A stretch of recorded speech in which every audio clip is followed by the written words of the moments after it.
I'm Reliquary. I'm DJ White Rhino. We're Maddie and Glenn from Imagine Festival. And you're watching GSUTV.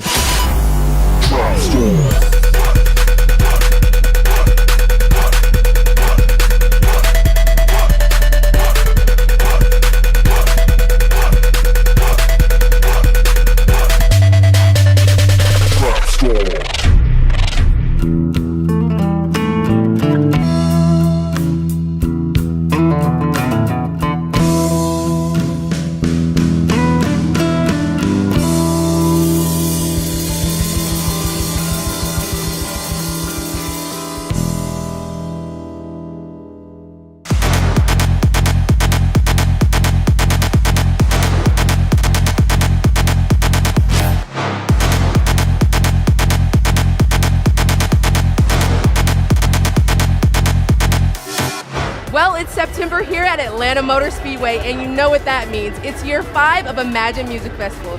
This year, GSUTV has gotten exclusive access behind the scenes. But first, let's talk about a fateful day that started it all.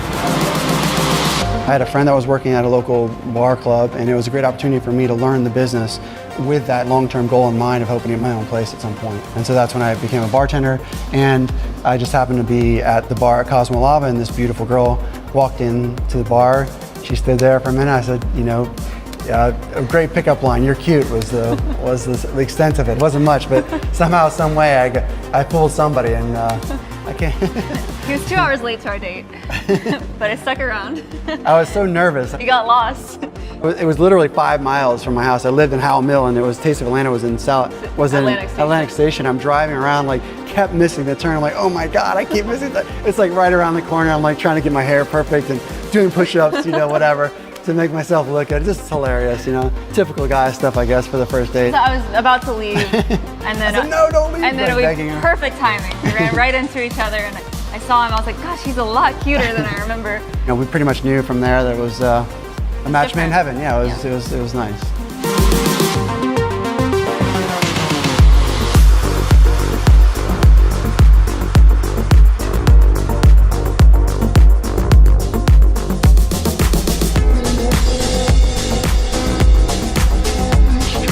The idea behind Imagine Festival, it started 5 years ago when we were throwing Iris events. We had a weekly event at the time, which we actually still have, and we felt like we were constricted by the 4 walls that we were in. You know, we were inside a nightclub, and we didn't own the nightclub, so we didn't really have the control that we wanted, and we really wanted the opportunity to play out our true vision for the type of events that we wanted to do.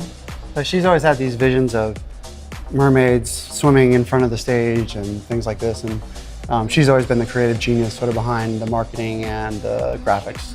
I do a lot of the graphics, and so the flyer is often the time where I kind of let my creative juices flow, and so I was coming up with this flyer for the first Imagine Festival, and I kept seeing a mermaid, and I wanted to have a mermaid on it, and so I found this really great artist in Mexico, and he had these amazing, just visionary art that he did. Fabian Jamez is his name, and he created the image of the mermaid that everyone knows so well of Imagine. All girls love mermaids. And all girls love mermaids. And we said, okay, we're gonna do an aquatic themed event. There's nothing like it.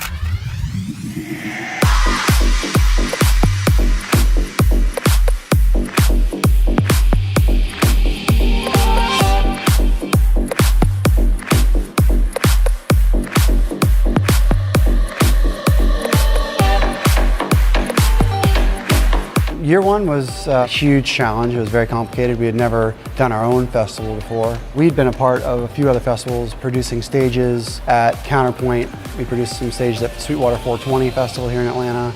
So we were becoming a part in some way, shape, or form with almost every single festival. And we also teamed up with Brian McNamara, who's the owner of Masquerade. We thought we had a pretty good understanding of what we were facing, and we were able to put together a really, really good team, a strong team that we thought was some of the best in the business, from production to site to promotion as well. I would certainly say it was a challenge, and it was overwhelming that first year. We didn't have any kind of real good grasp of exactly what it took to create and produce a well-run festival. We were fortunate enough to have a good team on board, and we feel we created a very successful event.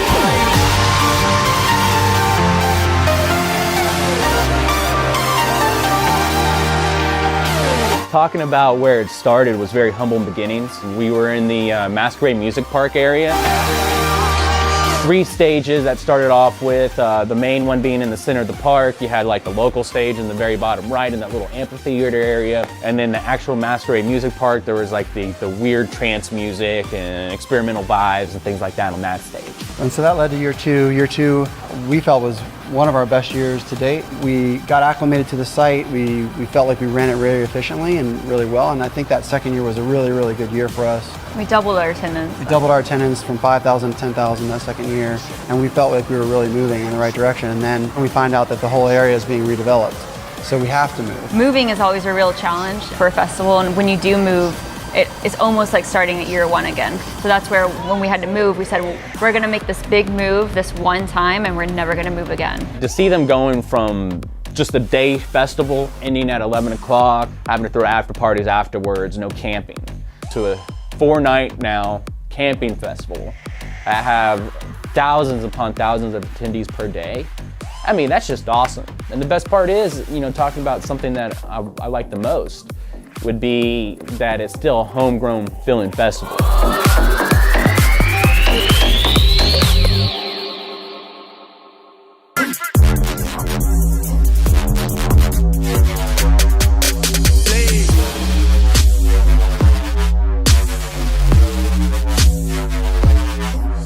Local DJ White Rhino has been a mainstay at Iris events for years. I've been a resident DJ with Iris for quite some time. When I first started, I was very, very hard dubstep. The guy who taught me how to DJ was DJ Nug. He lives here in Atlanta still plays out every now and then. So I started DJing down at Georgia Southern in like bars and stuff like that, and it was all top 40s and it wasn't a lot of EDM music. So down at Georgia Southern, I threw a couple shows myself so we could book some people from Atlanta. Those kicked off really well, so I would come up here to Atlanta to DJ at like the Quad and Connect Lounge and rhythm and trap. That's it. That's all I wanted to play. That's all I wanted to be known for. And I credit Chris Lyda, one of the people who helped run Iris and Imagine. He was very upfront, very honest. He was like, hey, you need to get this crap together. You need to do X, Y, and Z. And because of that, he was able to, you know, allow me to showcase my style because I was willing to learn and grow. So it's just a big family that we all support each other and love each other and groom each other to grow. They want to not only see me succeed, but they want them to succeed as well. They've given me the opportunities to get to meet people that you never thought you'd be able to meet, but more importantly, open up for them and, you know, have them walk up and be like, hey, you did a great job. That's huge. It's like, you know, not only stroking my ego, but it makes it worthwhile.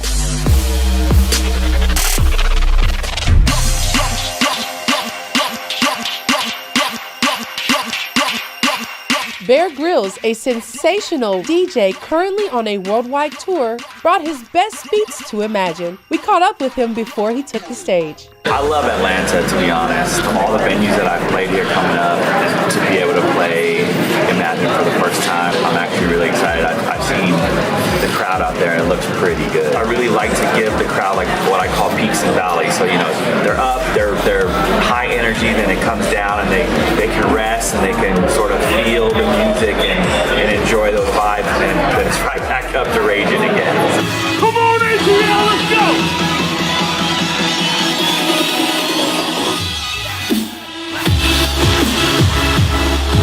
I think there's a lost art in DJing, to be honest. I think a lot of times in the past, it was easy to read a crowd, but for me, when I know I play a show, I know the dubstep fans are going to be there, and I get to play and cater to them.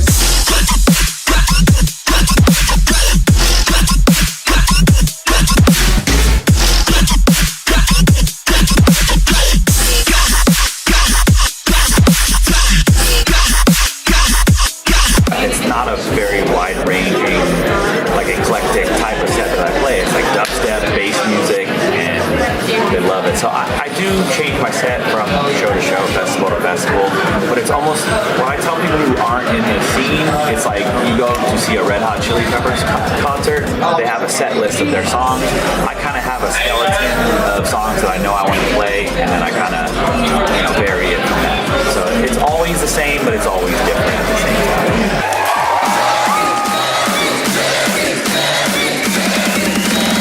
What did you just tell me?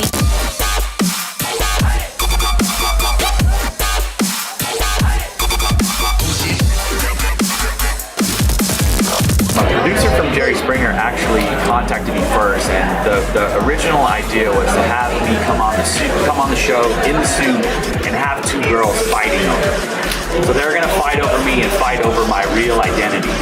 And at that point, I hadn't revealed myself yet, so my anonymity was still, unrevealed. And then one day the producer calls me up and says, let's change everything. Let's just reveal yourself on the show. And I said, no, don't want to do that. Because at that point, I didn't think or know I wanted to reveal myself. I wanted to stay anonymous. So I talked with my team, my managers, my agents, everyone said, you're an idiot if you don't do it. 2 million people watch that show every episode. So we decided to do it, and I think it worked out. I think my fan base grew because of that. I can't go to one show without somebody mentioning Jerry Springer.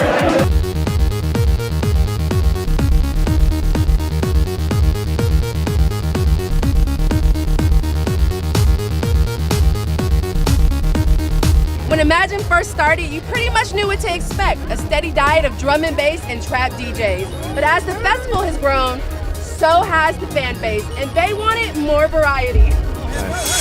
Trance in general is pretty different for Iris. Atlanta's got a strong reputation for being very bass focused, like dubstep, rhythm. A lot of people are getting tired of the same styles of music playing over and over and over again. You have 3 or 4 bass styles just showing up, and then after so long, you get tired of it, I have been DJing for the past 4 years. I like the rush. It's like a natural high that you get when you're DJing, and you see people dancing, smiling, hands up in the air.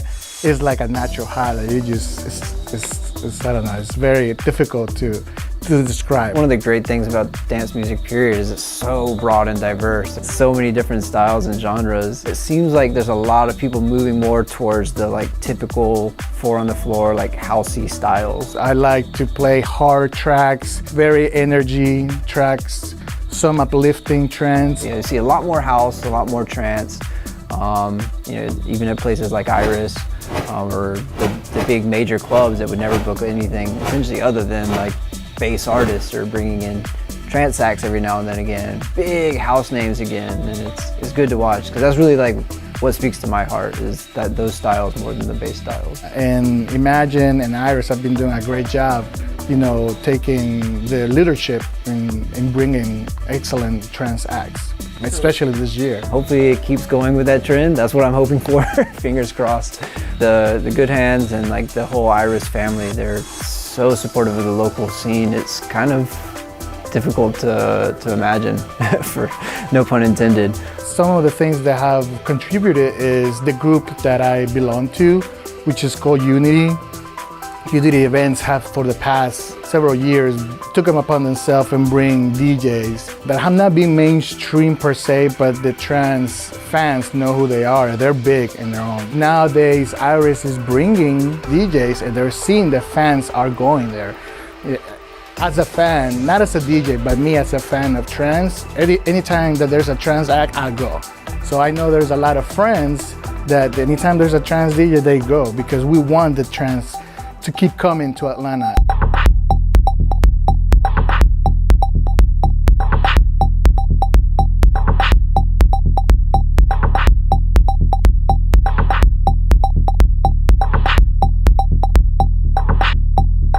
There is an awful lot of work that the producers and DJs and promoters put into making the scene what it is. I mean, really, the talent, Green Velvet, Tigger, Walker and Royce, Latman, the production. I mean, if you look at the Oceana stage that's here today, it's absolutely spectacular. And the Disco Inferno stage, the pyrotechnics that are there, it's breathtaking. And you've got fans that have traveled from multiple states away, hundreds of miles. It's a big eclectic group. It's a really nice group of people. I mean, everyone's here, they've got good vibes, they've got good feelings. They're just here for the music, they're here to have a good time. And that's really what the scene's about. The scene should be about music, love, dancing. Forget all the hate and ugliness that's outside in the world today and just focus on being nice to your neighbor, being nice to the community. I mean, that's family. I mean, it's not just the Iris family. The Iris family goes beyond sort of Glenn, Maddie, Chris, all those guys. It goes to everyone who comes out to the events because we all want to be one big family. And that's how we should treat each other, like family.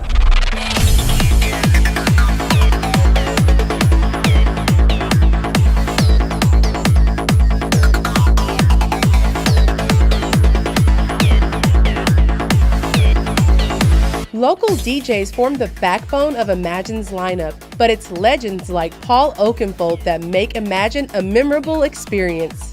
Atlanta was one of the first places that embraced electronic music in America. I think because its roots are music. It's always been a place that I've enjoyed coming back to. It's always on my radar, and I'm very fortunate and lucky that I get asked to come back. The electronic scene, which grew in America through the EDM. So EDM is your gateway. That's the commercial side of electronic music. Once you've been sitting in that area for a few years, you start to dig deeper. You start to recognize the sound that you like. Could be techno, could be house, could be trance, whatever. And then you start to find within that genre that you like, music that you like, DJs that you follow, producers that you want to find out more about, singers that you love their voice. And that's how you grow within the community. And then once you're in that community and you become, let's say, a member of the trance family, you feel like that you are really part of a family. It's a wonderful community that they're around the world.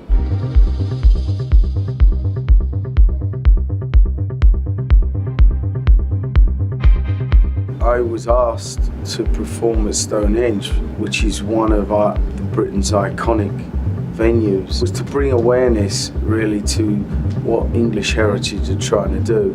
The Tower of London, Big Ben, Houses of Parliament, Stonehenge. I mean, Stonehenge is 4,500 years old. We need to look after these places. We need to take care of some of these wonderful monuments so our children can see them. And that's where English heritage really need help, because it costs millions to maintain these places. I'm a fan of history. I wanted to help, and that's kind of how it started. And then I spent a long time, 6 months, in terms of preparation, timing records, what would work, what story do I want to tell as you sit and watch sunset in this iconic, one of the wonders of the world. And then after that, I wanted to bring up, to play alongside me, one of Britain's greatest artists and DJs, Cole Cox. So after I finished my first set, Cole joined me and we went back to back. And Cole's been a friend for many years, so it was great to do that. And we brought a lot of awareness, and hopefully people will, go and see these wonderful places and enjoy them.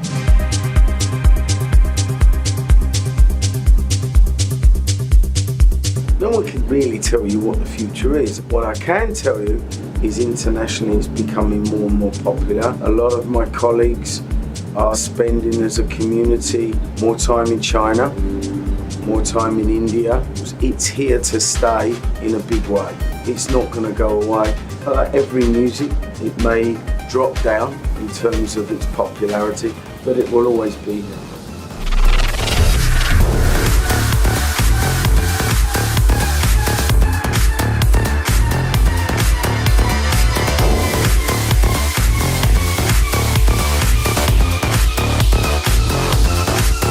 We also pride ourselves in being somewhat interactive with our audience and reachable. We talk to them on Facebook about who they want to see. Oh, you had a bad time? Oh, why? To talk to us. And just this constant open flow of communication with our customers has really been able to make us have an event that really is about the customer and give them that family feel. People can feel connected to us and really have their wishes and dreams of a festival shown through our event.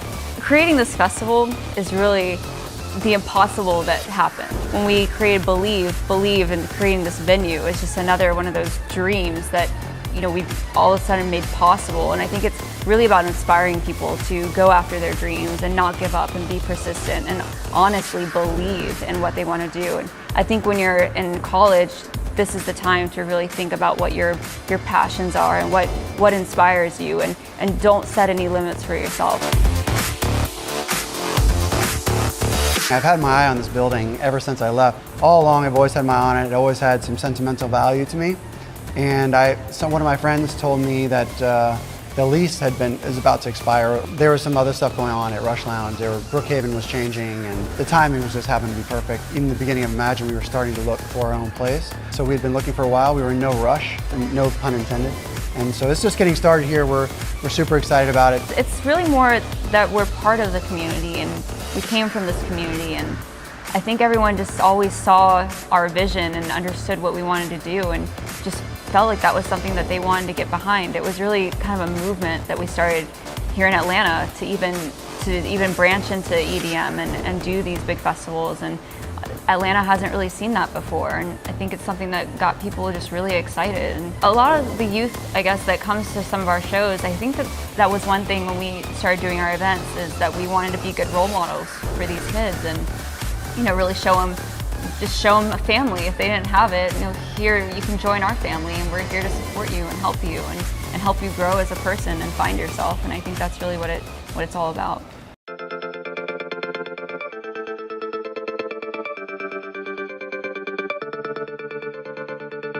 Leave your heart out by the door. Here in the dark, nobody wants your love. They crave the rhythm of the night.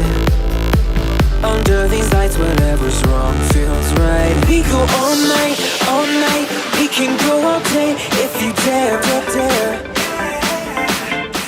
Woo!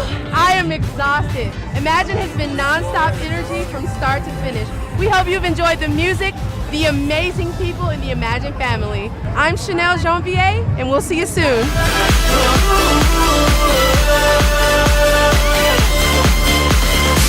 100 bodies on the floor. We may look different, but we're all the same. We want the trouble and the bass. Give us the music and we radiate. We go all night, we can go all day if you dare, dare.